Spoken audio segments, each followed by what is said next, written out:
Դու էիր ասում, քաղաքացիները գտնվում են բանկային վարկային գերության մեջ, կազատենք։ Դու էիր ասում, որ կսահմանափակես բուքմեյքերներին, այնինչ աղքատների հույսը թողել ես կազինոն, 12 միլիարդ դոլարի խաղադրույք են անում մեկ տարում։ Շուկա մտել ես, Նիկոլ, տեսել ես Միրգ Բանջարեղենի գինը,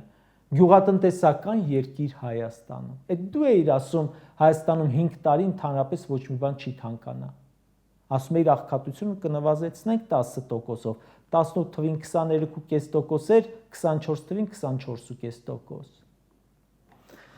Այս խնդիրների լուծմանն է սպասում ժողովուրդը, ոչ թե քո գրածները։ Դու խոստանում ես սահմանային անվտանգության երաշխիքներ, ամեն օր կրակում են, թշնամին կրակում է տների վրա, մտնում են Նիկոլի պաշտոնական էջին, տեսնեն թե ոնց է արձագանքում, տեսնում են, որ Նիկոլը մտել է քեռակնոջ անկողին։ Կարճ ասած, հանրությունը քեզ հարց է տալիս, այս ու մյուս խնդիրները լուծել ես, քո խոստումները կատարել ես,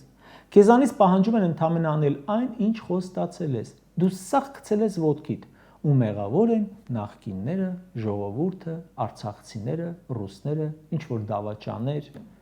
ժողովուրդը, որովհետև տգետ է, անկիրթ, հիմա էլ հոգևորականները,